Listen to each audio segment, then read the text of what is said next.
kita bahas tentang seri Tritunggal. Temanya adalah personifikasi Allah Anak. Personifikasi Allah Anak atau Tuhan Yesus. Kalau kita perhatikan dalam Alkitab Perjanjian Lama, kita menemukan fakta mengenai Malak Yahweh yang diterjemahkan sebagai malaikat Tuhan. Malak Yahweh juga kadang-kadang disebut malaikat perjanjian, yang juga merupakan bukti kehadiran pribadi kedua dari Allah Tritunggal. Siapa?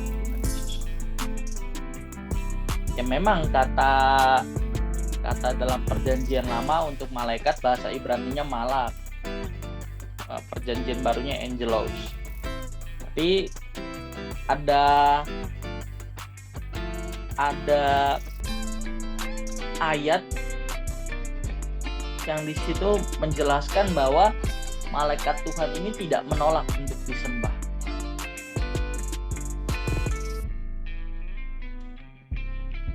Yaitu Malak Yahweh ya. Malak artinya utusan. Kata malak dalam bahasa Indonesia diterjemahkan sebagai malaikat.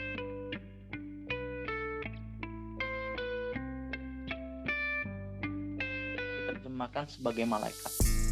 Nah, tertumbuk pada kata malaikat, hendaknya asumsi atau pandangan kita bukan hanya tertuju kepada makhluk surgawi semata-mata, makhluk ciptaan Allah. Jadi kalau kita memandang Malak Yahweh ini, kita harus perhatikan juga nih. Apalagi malaikat ini tidak menolak untuk disembah. Memang ada malaikat yang menolak disembah, dan memang semestinya begitu. Kenapa malaikat menolak disembah? Karena malaikat bukan Tuhan, bukan pencipta. Kita buka di Wahyu 19 ayat 10, kemudian kita buka Wahyu 22 ayat 9. Kita buka Wahyu 19 ayat 10 dulu ya. Silakan.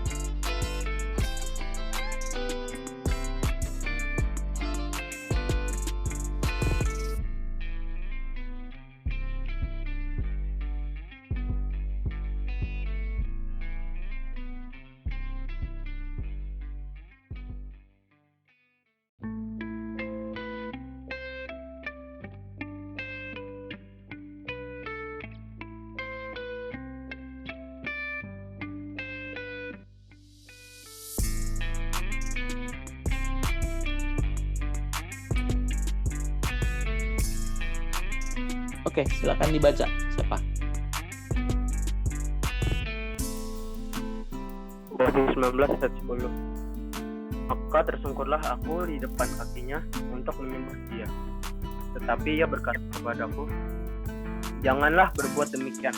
Aku adalah hamba, sama dengan engkau dan saudaramu yang memiliki kesaksian itu. Sembahlah Allah, karena kesaksian Yesus adalah roh nubuat. Iya. Beda ya sama iblis ya. Iblis maunya disembah. Kalau malaikat yang tahu diri, ciptaan yang tahu diri itu menolak disembah. Kita tahu dalam Matius 4 ayat 8, di situ dikatakan bahwa iblis mencobai Tuhan Yesus dengan cara meminta Tuhan Yesus untuk menyembah dirinya. Gak apa-apa deh, kita buka deh sebagai implikasi dalam kehidupan kita ya. Matius 4 ayat 8, 9, 10.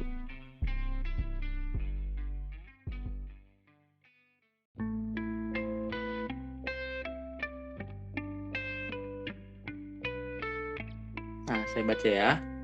Dan iblis membawa Tuhan Yesus pula ke atas gunung yang sangat tinggi dan memperlihatkan kepadanya semua kerajaan dunia dengan kemegahannya, dan berkata kepada Tuhan Yesus, semua itu akan kuberikan kepadamu jika engkau sujud menyembah aku.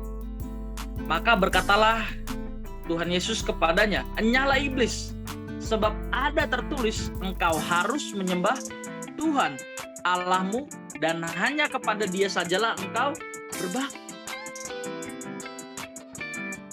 Jadi kalau ada orang bilang, coba tunjukin ayat di Alkitab di mana Yesus bilang, aku adalah Tuhan dan sembahlah aku. Tuhan nggak pernah minta disembah. Yang minta disembah itu siapa? Iblis. Bahkan malaikat pun menolak untuk disembah. Tapi hari ini kita mau lihat, ada yang disebut sebagai malak Yahweh, yang diartikan sebagai malaikat Tuhan, itu tidak menolak untuk disembah. Apakah ini Lucifer?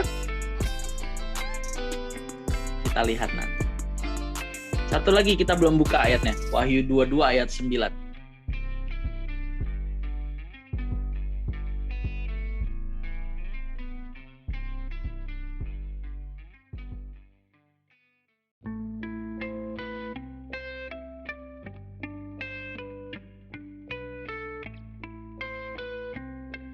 Oke, minta tolong baca lagi.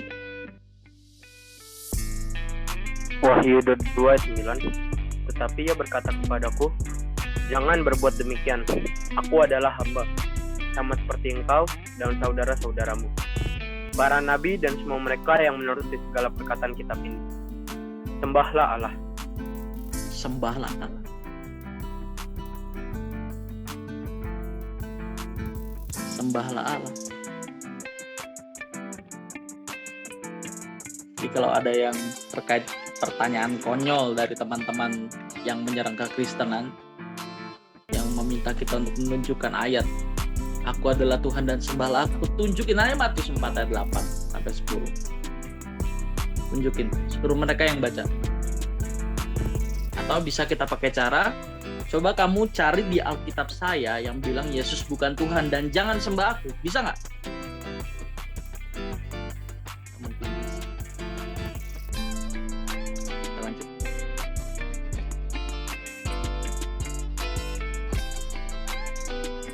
Terkait Wahyu 19 ayat 10 dan Wahyu 22 ayat 9, tentu ini adalah malaikat utusan yang tak lain adalah makhluk surgawi sebagai pelayan.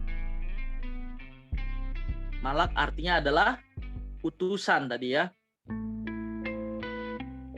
Kata malak juga diterjemahkan sebagai malaikat. Tapi ada malaikat yang tidak menolak disembah. Dia adalah personifikasi dari Tuhan, yaitu Allah Anak atau Tuhan Yesus, yang sering berbicara atas namanya sendiri. Ciri-ciri Tuhan apa? Berbicara atas namanya sendiri.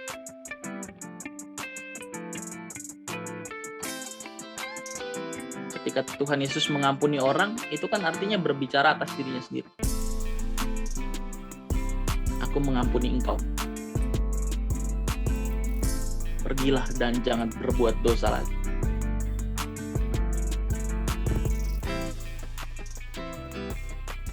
Kalau kita meneliti Kejadian 16, malaikat dalam Kejadian 16 ini bukanlah malaikat biasa. Sebab ia berbicara atas namanya sendiri sebagai yang berkuasa.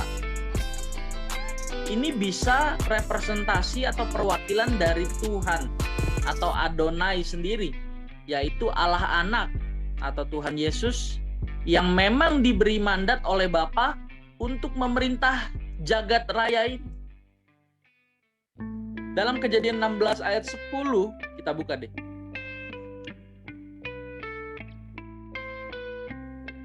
Kejadian 16 ayat 10.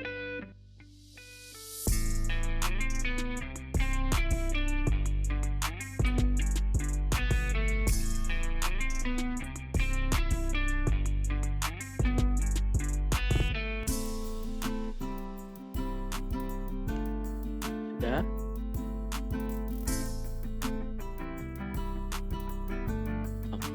Tolong dibaca ya sekalian.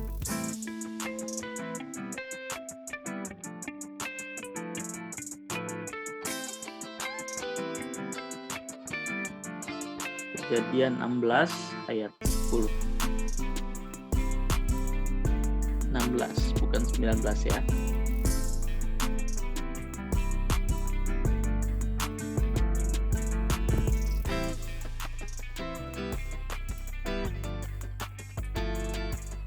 Kejadian 16 ayat 10.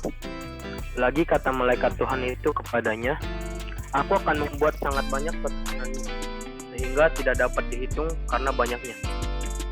Iya, kira-kira ini percakapan siapa dengan siapa?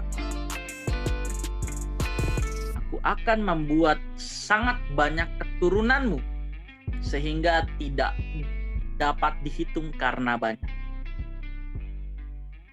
Abraham, betul. Ada lagunya ya, Agus kalau minggunya ya. Coba kita nyanyi dulu, Mon. Enggak bercanda, enggak usah. Bapak Abraham ya. Ayatnya ditahan dulu, kita perhatikan. Kata Tuhan dalam huruf kapital itu diterjemahkan sebagai Yahweh. Kata Tuhan dalam huruf kapital itu diterjemahkan Yahweh. Lagi kata malaikat Tuhan itu kepadanya. Kepada siapa? Kepada Abraham. Kata malaikat dalam Kejadian 16 ayat 10 dalam teks aslinya adalah malak Yahweh. Malaikat ini tentu bukan malaikat makhluk surgawi sebagai pelayan Tuhan, tetapi personifikasi dari Allah Anak.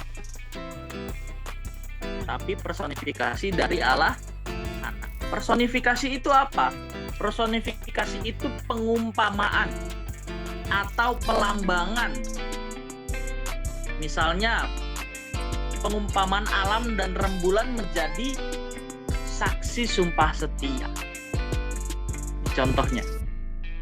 Jadi personifikasi sekali lagi adalah pengumpamaan atau pelambangan.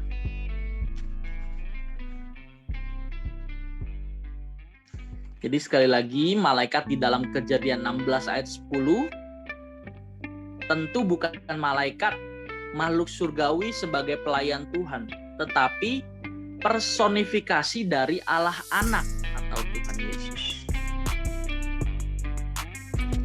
Juga tertulis dalam Kejadian 18 ayat 1-33. Nggak usah buka, ini panjang sekali ayat. Yaitu perjumpaan Abraham dengan 3 orang yang berdiri di depan kemahnya. Dari 3 orang yang menjadi tamu Abraham tersebut, 1 di antaranya disebut oleh Alkitab sebagai Yahweh. Dalam bahasa Indonesia diterjemahkan Tuhan dalam huruf kapital. Dalam Kejadian 18 ayat 17-19 tertulis, berpikirlah Tuhan di situ huruf kapital. Apakah aku akan menyembunyikan kepada Abraham apa yang hendak kulakukan ini? Bukankah sesungguhnya Abraham akan menjadi bangsa yang besar serta berkuasa, dan oleh dia segala bangsa di atas bumi akan mendapat berkat? Sebab aku telah memilih dia supaya diperintahkannya kepada anak-anaknya dan kepada keturunannya, supaya tetap hidup menurut jalan yang ditunjukkan Tuhan dengan melakukan kebenaran dan keadilan, dan supaya Tuhan di sini huruf kapital semua, memenuhi kepada Abraham apa yang dijanjikannya kepadanya. Dapat nggak nih gambaran? Kalau nonton filmnya lebih nangkep sih sebetulnya. Jadi Abraham berjumpa dengan 3 sosok di kemahnya. Jadi salah satu tuh pakai kupluk seperti ini gini. Nah, salah satunya itu adalah Yahweh atau Tuhan Yesus. Jadi Tuhan Yesus sebelum menjadi manusia dia sudah berinteraksi dengan tokoh-tokoh perjanjian. Oke, kita lanjut. Satu di antara yang ada di depan rumah Abraham saat itu adalah Yahweh sendiri yang menampilkan diri sebagai sosok manusia. Yahweh lah yang mengajak Abraham berdialog mengenai nasib Sodom dan Gomora. Dalam Kejadian 18 ayat 2-22 di sana tertulis, sesudah itu berfirmanlah Tuhan di sini huruf kapital semua. Sesungguhnya banyak keluh kesah orang tentang Sodom dan Gomora dan sesungguhnya sangat berat dosanya. Baiklah aku turun untuk melihat apakah benar-benar mereka telah berkelakuan seperti keluh kesah orang yang telah sampai kepadaku atau tidak. Aku hendak mengetahuinya. Lalu berpalinglah orang-orang itu dari situ dan berjalan ke Sodom. Tetapi Abraham masih tetap berdiri di hadapan Tuhan. Dikatakan dengan jelas bahwa Abraham berdiri di hadapan Tuhan, di hadapan Yahweh. Sedangkan dua orang yang lain adalah malaikat yang melayani Tuhan, yang diutus menuju Sodom dan Gomora. Ini ada filmnya juga nih, cuma kalau nyari nggak dapat, kelamaan kan bete juga ya. Ini kan nanti deh, harusnya tadi saya cari filmnya. Malaikat Yahweh juga terdapat di dalam Hakim-Hakim 13. Sosok malaikat Yahweh yang berbicara atas namanya sendiri tersebut berkata-kata kepada Manoah yang istrinya mandul. Malaikat Yahweh menyatakan bahwa istri Manoah akan memiliki anak yang akan menjadi seorang nasir Allah. Nasir itu seorang pembebas artinya. Anak yang dilahirkan adalah Simson yang memiliki kekuatan luar biasa dan menjadi hakim di Israel. Simson ya, bukan Jimson ya. Malaikat Yahweh tersebut sama dengan malaikat Yahweh yang dijumpai oleh Abraham dan Hagar, yaitu personifikasi dari Allah Anak atau Tuhan Yesus. Dalam Yosua 5 ayat 13 sampai 15 kita buka deh. Ayatnya lumayan. Jadi kita buka. Yosua 5 ayat 13 sampai 15.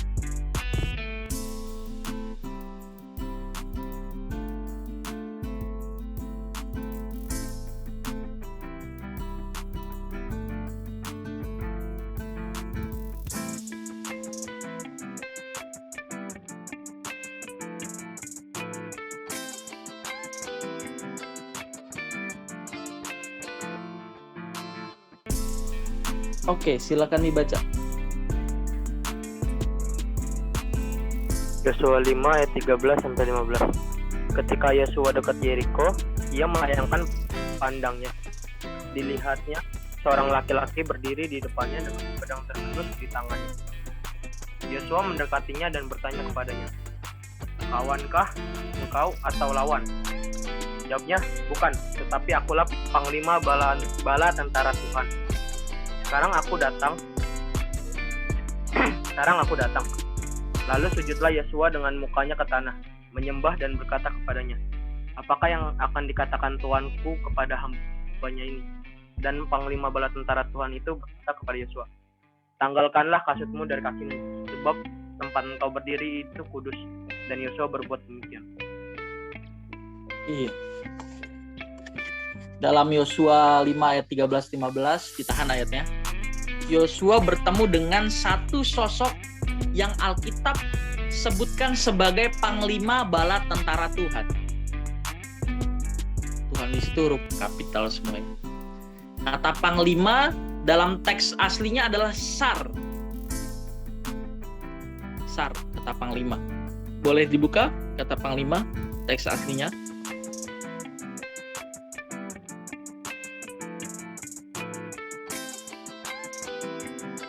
Kata panglima dalam teks aslinya adalah Sar.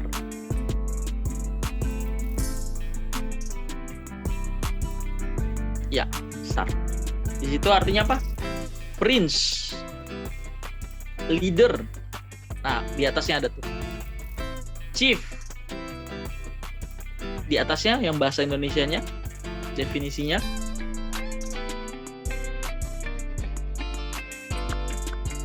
kepala, panglima, pemimpin. Jadi kata Sar di situ selain berarti captain atau commander, panglima, juga berarti prince atau pangeran. Bala tentara Tuhan artinya adalah yang mengepalai kekuatan surga. Sosok ini tidak menolak untuk disembah, dan tempat di mana ia berdiri menjadi kudus. Maka di situ dikatakan, kita kembali ke ayatnya, maka Yosua harus menanggalkan kasutnya, sebab tempat di mana ia berdiri menjadi kudus. Siapakah sosok itu? Kalau bukan Yahweh sendiri, yang merupakan personifikasi dari pribadi kedua dalam Elohim, Allah Anak atau Tuhan Yesus. Betul. Dia adalah Allah Anak. Oke. Pembahasan kita selesai.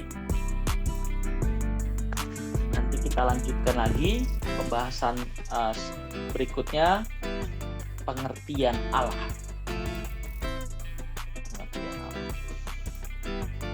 Hari ini pembahasan kita tentang personifikasi Allah Anak sudah selesai.